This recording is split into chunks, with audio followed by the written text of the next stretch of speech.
Hello there, my name is Zoe and welcome to my channel. Today I'm doing something a little bit different. I'm actually making a video of myself just talking.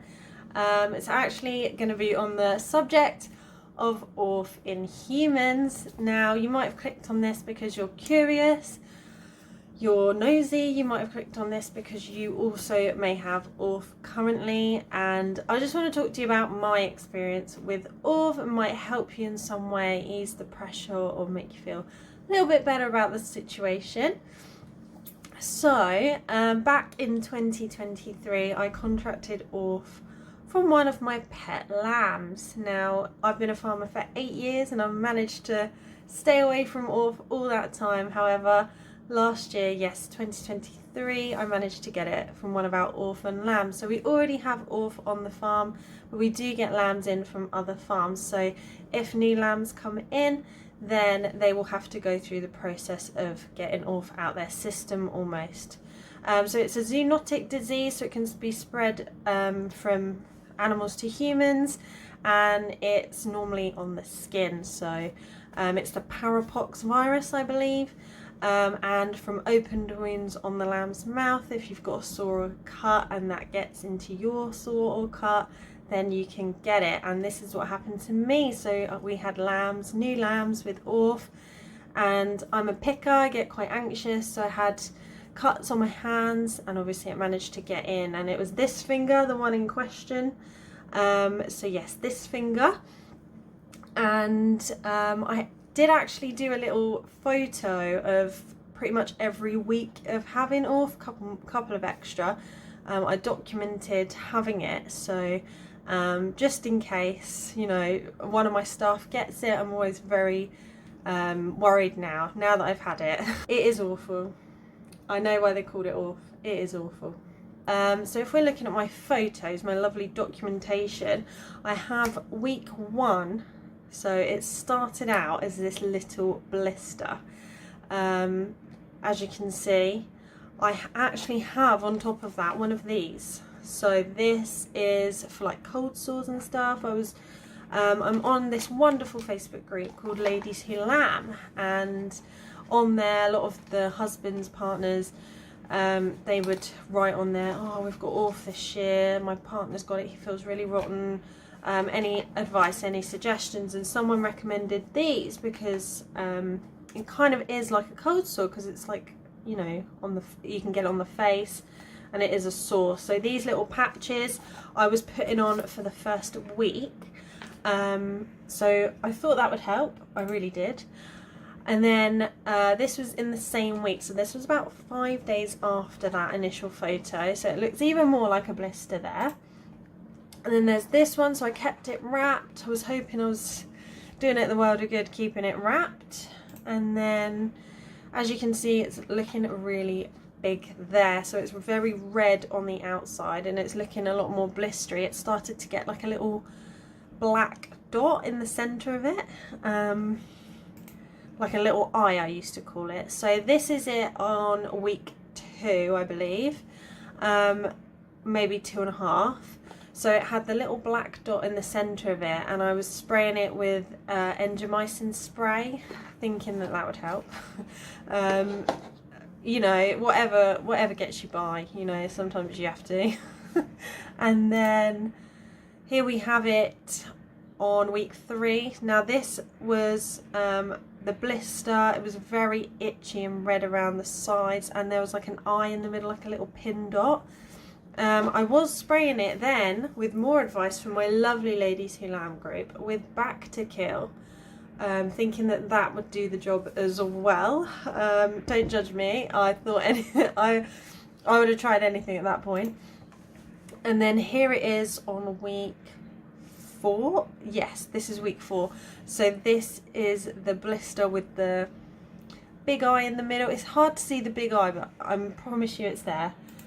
And then this is again week 4. This was just before it was about to burst. So yes, week 4. As you can see, I doused it in Engemycin Spray, thinking that was going to make it somewhat better. So at this point, week 4, I started to get the same blister but on a different finger. It was my right hand, my pointy finger. I thought, I can't take another 4 weeks of that, because I was wrapping it up, keeping it, because obviously I live in the UK, it rains all the time. This was April, so of course it's raining all the time. I just didn't want it spreading. And then this is the end of week 4, start of week 5. This is where I started to feel really, really poorly. I thought I had a cold. It turned into like my limbs were swollen, and I had such a bad headache, and I don't suffer with headaches. And it started to weep. This is when it started weeping, and then here you have, I mean, that's a lovely picture, isn't it? This is when it really started weeping. It looked gross, absolutely disgusting. But I remember being so ill when I took this picture. I literally couldn't keep anything in my body. I mean it. I literally was so poorly. So for 4 days, I couldn't keep anything in. I was trying my hardest. So I booked an appointment at the doctor's, and I showed them my finger, and it was just like this. It was just wet. It was weeping a lot. The skin was breaking. So yes, I went to the doctors, and they were like, oh, we've not heard of that before. And I was like, oh, well, it's definitely a thing, because I've had it for 5 weeks now. So they got 2 other doctors to come and have a look, and they had no idea. They were like, well, we can't give you any. So I was really poorly for about 5 days, and I genuinely, not even joking, I thought I was gonna die. I literally thought I was dying. But my Ladies Who Lamb group were so good. They were so good. So this is at the end of this is the start of week 6.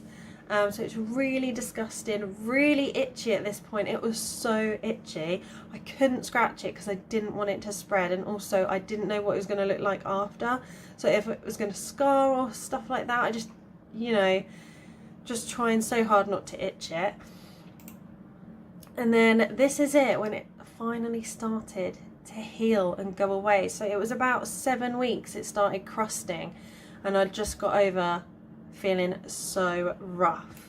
And then the final picture that I took was this one. This is when it was just about to heal, that maybe like 4 or 5 days after this. It was just scarring after that, but it was pink and itchy for about 3 months after. And that creeped me out, because I was like, there's nothing there, but it almost had like little blood vessels on the top of my finger where it was. And that actually freaked me out more, because I could see like the blood vessels, and it was still itchy and just ugh. So if you want to see the finger in question now, this is a year on from that, so it is still a little bit scarred. Like when you put your finger over the top of it, you can feel how soft the skin is, where it was so traumatized by it.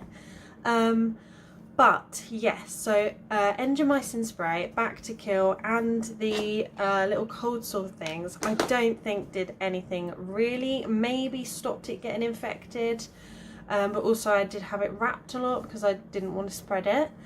And the illness was the worst part of it all, I think, actually. That was not nice.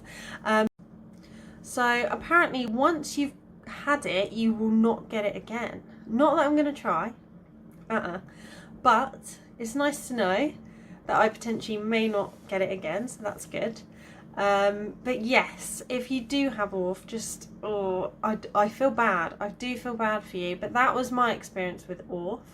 I feel like there's not a lot really online unless you're in these forums and stuff like that, but also it is interesting what animals can get that can be passed to people, and if you're not careful can make you really poorly. So there has been people who've had a lot more serious symptoms than me. I know one lady, her partner was in hospital because he lost so much fluid when he was poorly with it, that he had to be on an IV drip. And like people with weaker immune systems, they can suffer as well, with like secondary infections and stuff like that. So it is not good, you know. it's nice to also share my experience as well, because some people, they just overlook it, and I think once you've had it, you know, you have a little bit more care about where you're sticking your fingers. But no, I hope this video has been helpful, and if you have any questions, then you're more than welcome to contact me. I do not mind at all.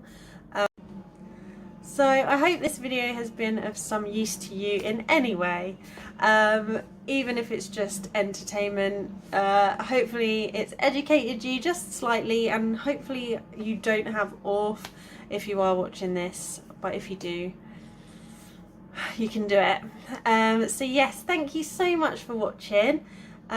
Take care, don't forget to wash your hands, and have a lovely day. Thank you.